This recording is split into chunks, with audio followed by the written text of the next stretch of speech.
I ran a secret experiment on Spotify.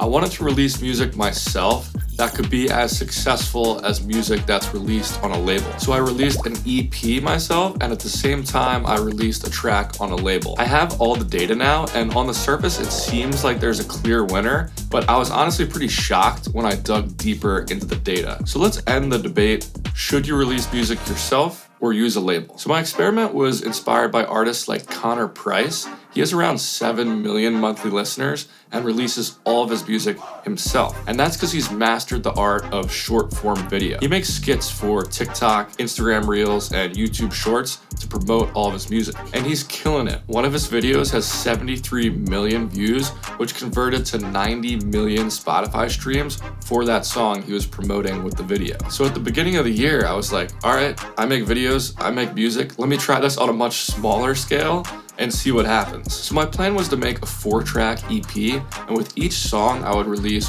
one video on TikTok, Instagram Reels, and YouTube Shorts, and then I would make one longer form video for YouTube to help promote the track. And then I needed a record label release to compare it to, and over the summer I finally made a track that got accepted by the label Selected. And I'm sure all of you know how frustrating it is to get your track on a label, so I'll give you some solutions for that later. But let's lay out the pros and cons of releasing on a label. Unless you're a huge social media star, you're gonna get better promotion.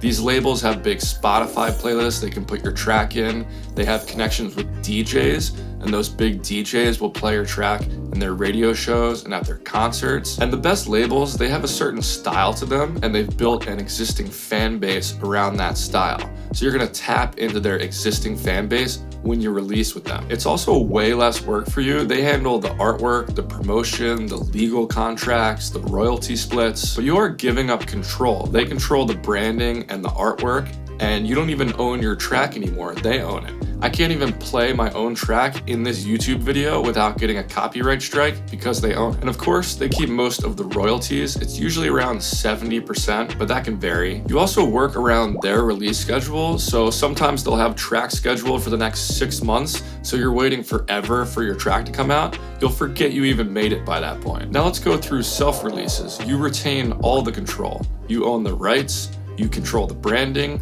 you get all the royalties, and you can control whenever you want to release the track. But you do have worse promotion. You don't have those Spotify playlist connections or those DJ connections, and you're not tapping into any existing label fan base. And it's just straight up more work. You gotta find a graphic designer for the artwork. You gotta figure out how to promote it. If other people are involved, you gotta come up with the legal contracts and deal with the royalty splits and collecting and splitting royalties. And I found out just how much work it really is. So sometime in the beginning of the summer, I finished the 4 tracks for the EP, and then I started working on the videos. I came up with the concepts, I started recording them and editing them, and then I had to find a graphic designer, and I paid him a lot of money to come up with this artwork and the canvases for Spotify, so it's a bigger upfront cost to me. But I do really love to be able to control the branding. I hate some of the old artwork on my Spotify page that labels have used, but I can't do anything about it. Also, when the tracks had singers and other songwriters dealing with the lyrics,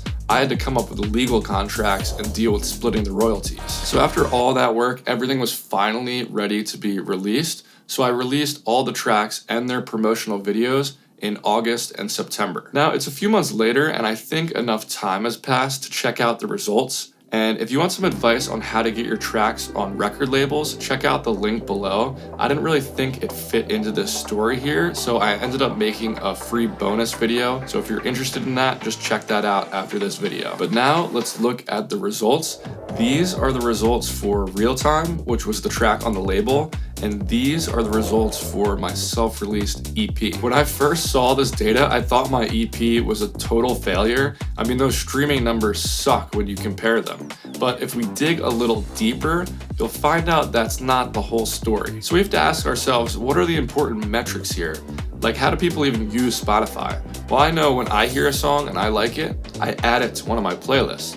So that makes a really important metric, the ratio of playlist adds to individual listeners. For the label release, if you do the math, that ratio is 0.04. So that means about 1 in every 25 listeners hears the track and likes it enough to add it to one of their playlists. For the EP release, the ratio is 0.19, which pretty much means 1 in every 5 listeners added the track to one of their playlists. So the label wasn't nearly as efficient at connecting my music to the people who actually ended up liking it. And it gets really interesting when we directly compare all the numbers. So the label got 42 times more streams, 36 times more listeners, but 7.6 times more playlist ads and 5.7 times more saves. That's crazy. You'd think if a track had 42 times more streams, it would have 42 times more playlist ads.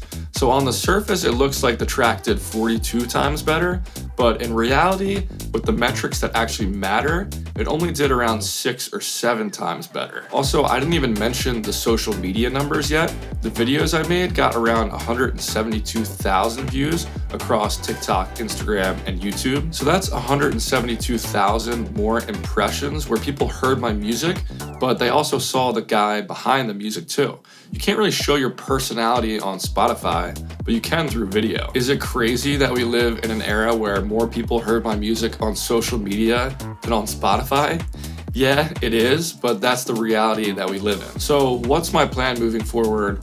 What's the final answer? I'm gonna try to keep releasing on record labels. 7.6 times more playlist ads is a pretty massive difference. I'd rather take the inefficiencies of labels so I can reach more people with my music. But even though they're promoting it, I'm still gonna make videos for social media to help promote it too. And the key to all of this is just to stick with one-off releases. I'm never gonna sign a long-term record deal. That way, if my social media numbers do go up and get closer to someone like Connor Price, then I'm not locked into a long-term deal and I can try releasing music independently again and gain control of the branding and the artwork and all that stuff. Thank you guys for watching. Peace.